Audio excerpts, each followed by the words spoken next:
We are live on Good Thinking. Good morning, good afternoon, good whatever time of day. Welcome to the Good Thinking Show on LinkedIn Live and on YouTube Live, where we go live most Mondays, 9 a.m. Pacific time in the US, 4 p.m. Greenwich Mean Time.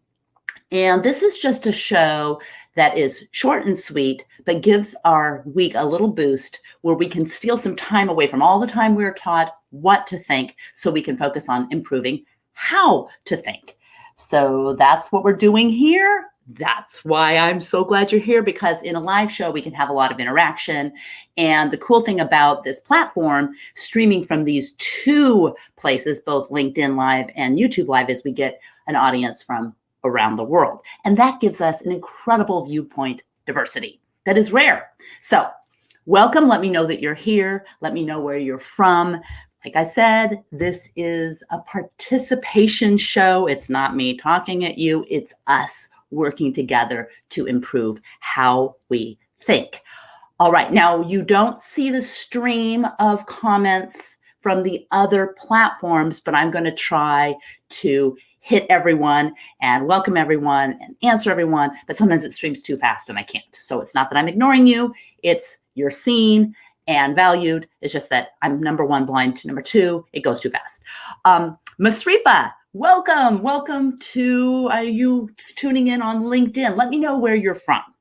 All right, today's show, we're going to talk about a technique that many of you, some of you, I shouldn't say many of us have heard of, or maybe we've heard it in passing, or maybe we've even used this technique in a business setting.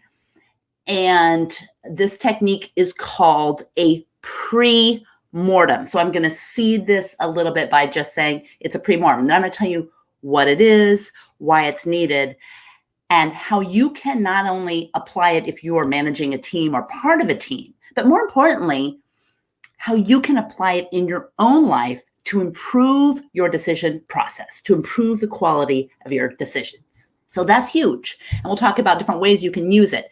Now, if you've used it before, you might go, I already know pre-mortem, click, I'm out.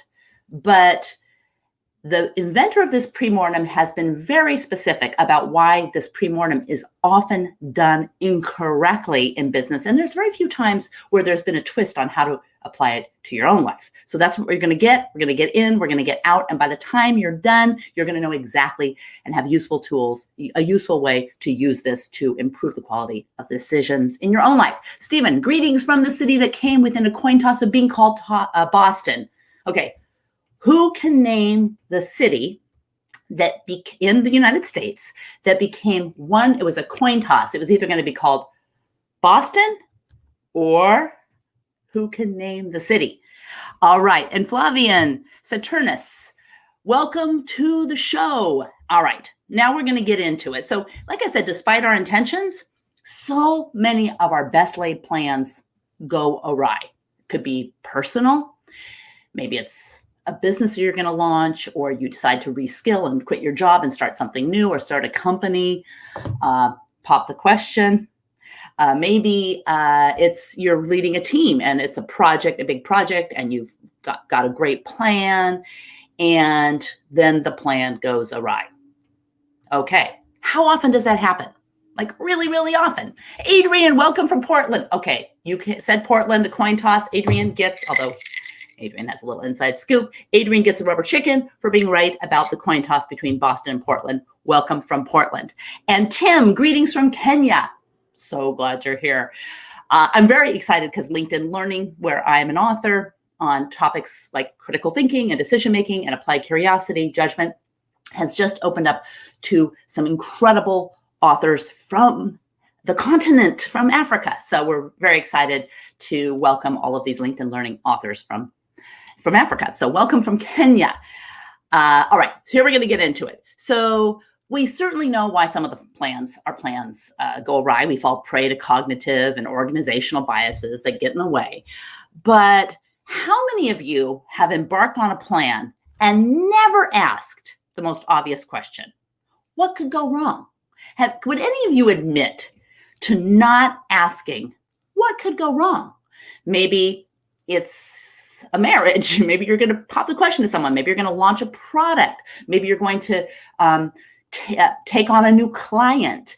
Maybe you're going to shift to start a business. I mean, we all ask, what could go wrong? All right. So Adrian says he has 3 unfair advantages for knowing about the coin toss. Anthony is here from Atlanta. Yay, we're getting good thinkers on the show. All right. So how many of you would admit to saying, I never ask what could go wrong because I just want a positive attitude? How many of you think that by asking what could go wrong, you're showing a lack of confidence in your plan and that is a bad thing? Is it a bad thing to question your confidence in a plan?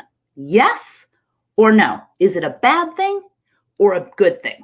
Now, you may think one way, but there is some interesting science behind it. How often do you actually ask what could go wrong? Okay, now there's a lot of well-documented research about why projects go wrong. So we're going to hit some of these, and then you can tell me, okay, well, yeah, that's a reason, that's a reason, that's a reason. Okay, number 1. Tell me if this sounds familiar. A project leader overwhelmingly tends to be overconfident.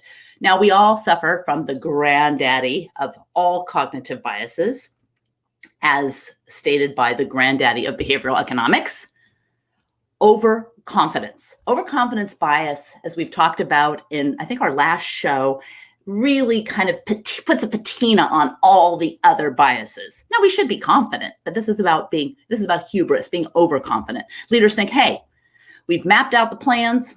They're reasonable. Every step is plausible. Why worry? Okay, how many of you have either heard that from a leader or as a leader have kind of thought that or suggested that to your team, or you think that about something you're personally embarking on? Just a personal decision, because not everything is about leading teams, right? All right. The Dunning-Kruger effect. Yes, the Dunning-Kruger effect is obviously the superiority bias, is obviously very closely tied to overconfidence. All right. Number 2, one of the other problems, and maybe you've heard of this, at the start of every project, that's the time of the greatest harmony. Think about when you're about to pop the question, or you're excited about launching a product, or you first hear about this plan and you're like going to take on this client because, wow, that's when you have the most harmony. And who wants to upset that apple cart? You know, who wants to be the negative Nelly? That's reason number 2. Now, also, you could be in a situation where bringing up problems can be seen as obstructionist or disloyal. You're disloyal to the plan. You're not buying in. You're disloyal. You're trying to sabotage. Now, research shows that most of us are afraid to speak out against the group. Now, there are some contrarians that love nothing more than to speak out against the group. We see these people. Sometimes we call them trolls, but sometimes they're just the devil's advocate. They just like to be the ones to speak out against the group. And they like to explicitly identify problems with exciting plans. And those are valuable people who tend to be extroverts that can squash other people who may be skeptical too, but don't want to be seen as skeptical to the plan. So just as a project is getting started, have you ever been afraid to speak up? Okay, think about your life. Think about a project that you've been involved in. Have you, with a group, maybe to yourself, maybe you were afraid to speak up about a problem with a plan that you're thinking about for yourself, because that may not manifest the success that you desire. How many of you have been afraid to speak up? Yes, never, sometimes, always? Let me know in the chat. All right. Now, you don't want to think negative thoughts about your plan because, like, I would never consider a prenuptial agreement before marriage because that would mean that I'm thinking of all the reasons that this marriage might not work. Okay, is that a bad thing? Well, maybe there are some unintended consequences of that, but it depends on how much you want to make the plan work. If you really want to make the plan work, it's best that you speak up about or address things that could go wrong. But this is not what the pre-mortem is. We're going to get to that in a minute. The other thing is, the closer we get to a decision, the harder it is to raise doubts. And that goes for every decision we make. The closer we get to making it, the harder it is to raise doubts. I mean, that could even get into voting, for example. The more you are sure that this is who you're going to vote for, the less you are open to even shadows of doubt. Okay, so Anthony says, up until a few years ago, you might have been skeptical about raising doubts for exciting plans. All right. Now, in 1989, we're going to get to some research, and then we're going to get right into the pre-mortem. And like I said, you're going to learn something, maybe even if you've done pre-mortems, I suspect that you may not know because of a new paper that just came out about how often these pre-mortems are done incorrectly. So first we'll talk about what they are, what they're not, and how you can avoid doing them incorrectly. Make sure you do them correctly. So in 1989, research was conducted by Deborah Mitchell of the Wharton School, and Jay Rousseau of Cornell, and Nancy Pennigan of the University of Colorado. I always like to give credit wherever possible to these researchers who toil away in labs and in field research and meta-studies, because you want to give credit to the people who really come up with this stuff. So wherever possible, I try to find the original researchers, and then also you can look up the studies, which is cool too. But they found one thing that increases our ability to correctly identify reasons for future outcomes. And this actually is one thing increased our ability to predict future outcomes by 30%. That doesn't seem like a lot, but you can imagine that could be just tremendous and astonishing in terms of prediction of future outcomes. And they found one thing. Can anyone guess this one thing that helped people predict future outcomes by 30%? Anyone guess? Now, because there's a delay in the live stream, sometimes I give the answer before people get to put it in the chat. But, I don't want to sit here with dead space and ramble on because we have a short show and we want to get to it. So I'm going to give you the reason, but try to think about this really quickly before I give you the reason. And this is using perspective hindsight. This perspective hindsight is different because you literally have to get into this thought experiment of using a counterfactual. So one thing that could be different. So for example, you do it ahead of time. So you say, okay, 2021, my plan is to launch my company. All right. And maybe it's a coffee shop and I anticipate that the vaccination will or won't work. What is one thing? What's a counterfactual where I can put in a perspective that that I would then look back on in hindsight and guess? So you're like predicting your hindsight. I'm going to give you that's a little obtuse, but I'm going to give you some ways to do this. That is into how the pre-mortem works. And whenever I say pre-mortem, if I accidentally say post-mortem, ignore it. I'm talking about pre-mortem. This is the seed that you use, as a technique rather, that you're going to want to use at the start of your project. And if you've used it before and you're like, peace out, I know this, stick around. Because this paper that just recently came out from Gary Klein, who is the cognitive psychologist who came up with this concept, and you can look for this paper that is called Rendering a Powerful Tool Flaccid, the Misuse of Pre-Mortems on Wall Street. So we're going to get into that. So if you want to skip the paper, you're going to get all the nuggets. All right. So Anthony says, knowing the past. Knowing the past can be the number one. Knowing the past is not the thing that reduced or increased your ability to see the future. That's the trick. I mean, it helps to research the history, but it wasn't the thing that moved the dial as much. All right.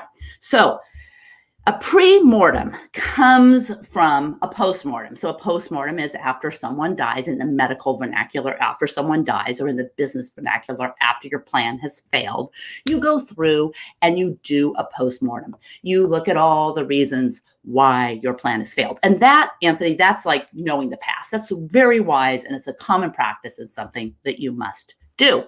However, a pre-mortem is something you do at the start of a project where the plan is in place and it's the start of the project. And it is not asking what might go wrong.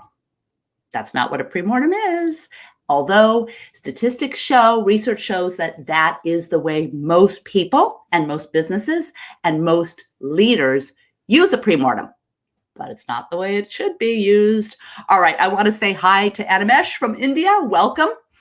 All right, so let's go through a couple of scenarios so you can think about when you might want to use it, and then we'll get into exactly how you use the pre-mortem and the benefits to all the plans you're going to make in the upcoming year. All right, so what's a high stakes decision you've made with your team? Let's say you're working to make a decision and you're deciding to adopt a new technology or hire a candidate or sell your business, or maybe you're making the decision yourself. You're maybe thinking, maybe I should get an MBA, or you're deciding to quit your job, or whether to ask for a raise. These are all big time decisions. And once we may make pro and con lists, maybe we do a risk analysis, a risk assessment. For the big ones, you would do that kind of thing. For a simple one, you should, a lot of people do the pro and con list. Maybe you're making a decision to lose 50 pounds, or you're deciding on a doctor or treatment protocol for a scary diagnosis for you or someone you love. So this is mostly used in a business context, but I think you're going to see how you can apply it to your own life too, this pre-mortem. So at the start of the project, you are not going to be critiquing. This is not a session for critiquing. It's not a 2-hour meeting. It's none of these things. It is not asking your team or yourself what might go wrong, but what is it? All right, here's how the pre-mortem is done. You ready? All right. Number 1, you brief your team on a plan. Now I'm going to switch between whether you're doing it as a leader or as a consultant or as an individual looking at your own plans, because most of the time this pre-mortem is used as a leadership tool or a consultant tool in a business setting. And since so many of us are doing our side hustles and trying to make decisions for our own lives, I'm trying to figure out how can we use some of these tools to improve decision-making in every aspect of our lives. So this is what this is going to do. So you brief your team on the plan. You brief yourself on the plan. Maybe you bring a team, if it's a personal plan, maybe you bring in a team of consultants or friends or people who can participate in this process with you. It's short, it's sweet. All right. Can we use the null hypothesis for pre-mortem? Actually, no. I mean, you can use the null hypothesis for risk assessment for sure, Animesh, but the pre-mortem, as you're going to see in just a second, and I should say this definitive no, it's a different process. So absolutely, always consider the null hypothesis in decision-making, but it's a little different with this pre-mortem because this is a little kind of just it's more than a thought experiment. All right. So you write down your plan, you identify the plan. And maybe at this point, this is the point where you say, okay, team, we're going to do this pre-mortem exercise. Now, this pre-mortem exercise should really take no more than 30 minutes because if it's tedious, if it's another long meeting, it doesn't work. So check number 1, hack number 1, make it short, 30 minutes, in and out. All right. So if you've got a project or plan that you want to share in the chat, maybe we'll try a little, if we have time, we'll try a little quick pre-mortem for you, or you can think about it. But if you want to share a project or plan and you want to get in the hot seat, if we don't have time to do it now, maybe we'll do it in another show, but maybe we'll get time to do it now. We're going to go quick through this. So now you're in this meeting, you know it's going to be 30 minutes. You're doing it yourself. You know you've set your timer on your phone for 30 minutes. That's it. And you have your plan.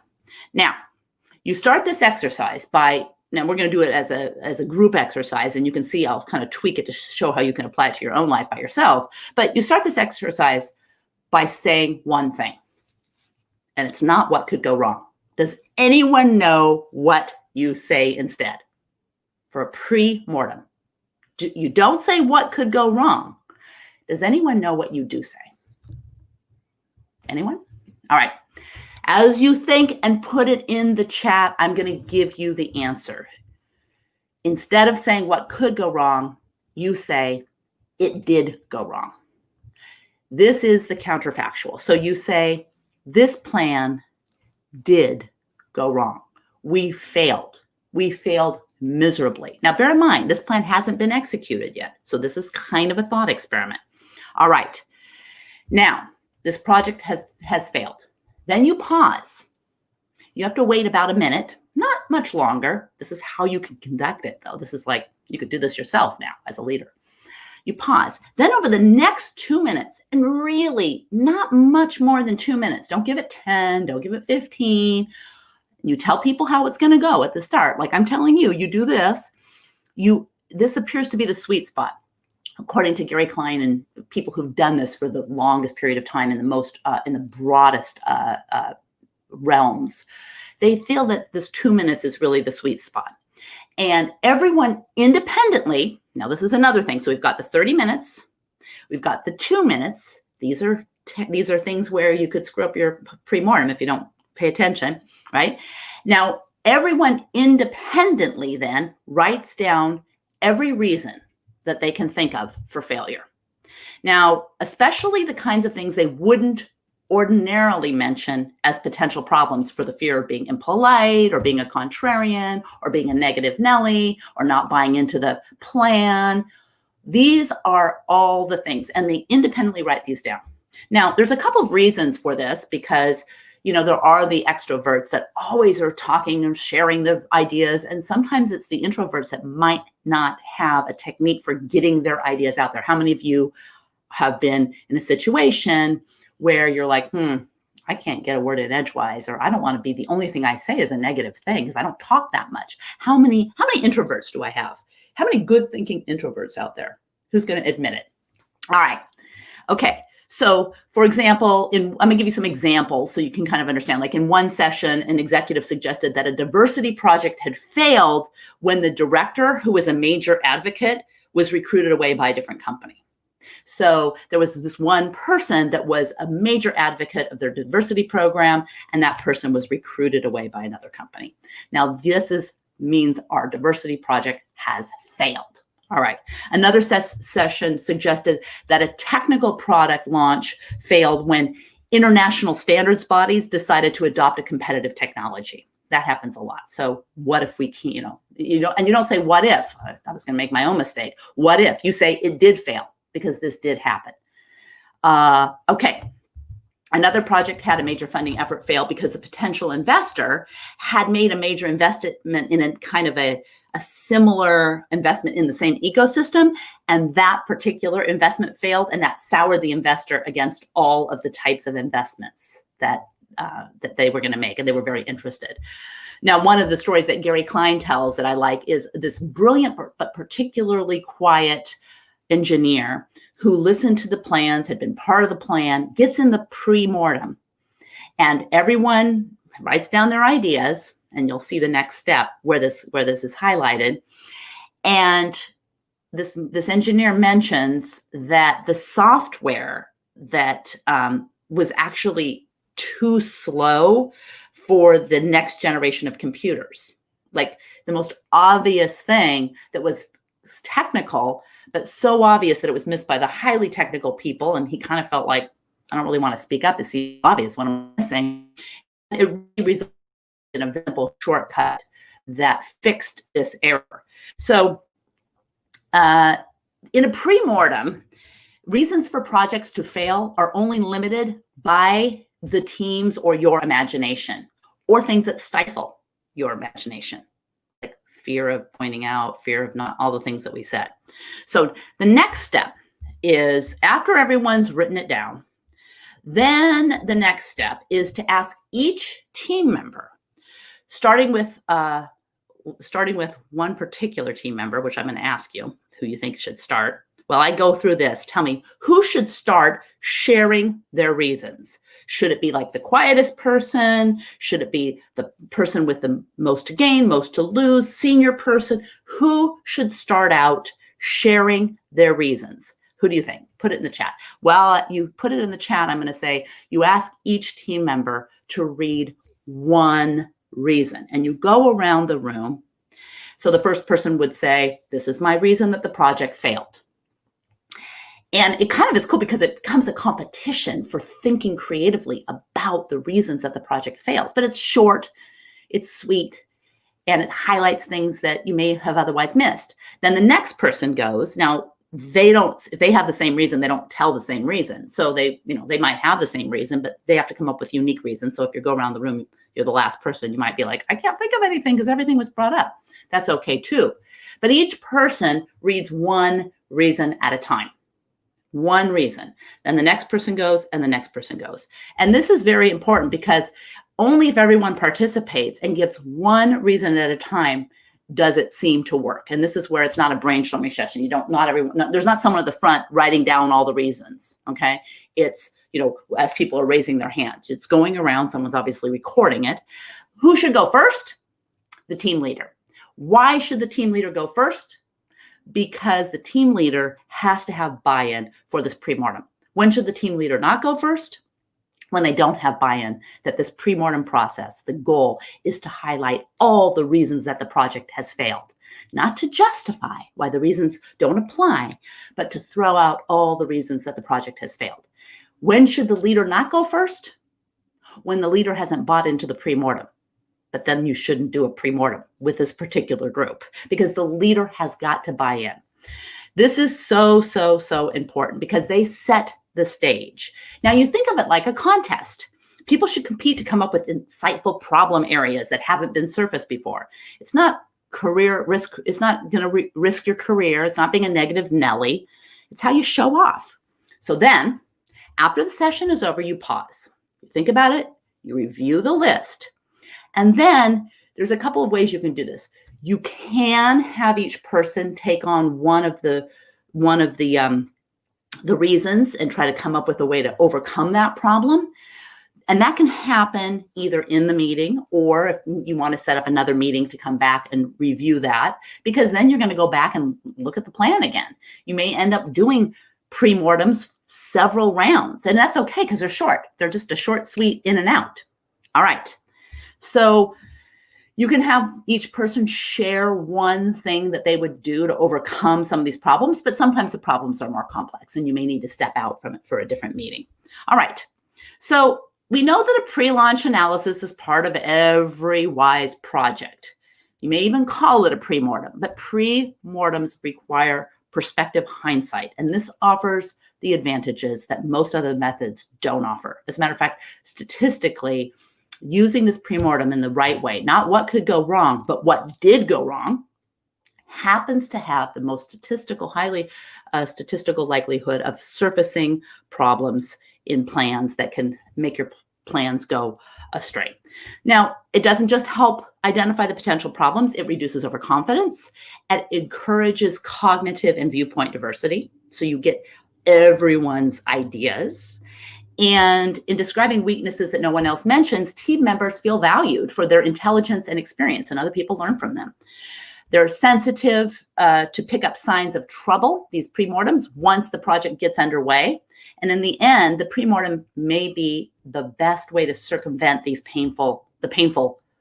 pain of a post-mortem, where you go afterwards and you look at what did go wrong. Pre-mortems take courage. They start to change a company's culture and the culture in your own mind from a culture of safety, like I don't want to even think about what could go wrong with my plan because that means that I'm not confident enough to go forward, to a culture of curiosity and a culture of courage. So you can use these pre-mortems to unlock knowledge that's there in your team and in your mind. So here is it as we are wrapping up the bottom of the hour for 2021. What plan do you have in place that you might be able to benefit from using a pre-mortem? And are you brave enough to say, this plan has failed? Why? Not what could go wrong. Anyway, try the pre-mortem out, see if it works, let me know, share your ideas. Also, be sure to tune in almost every Monday right here on either LinkedIn or if you want to subscribe to the YouTube channel, it's Becky Saltzman. So I guess now when you subscribe, it doesn't give you notifications. So if you subscribe and you want notifications about when we're going live or a new show is coming, you just click on that little bell and it will tell you you can be notified of all shows.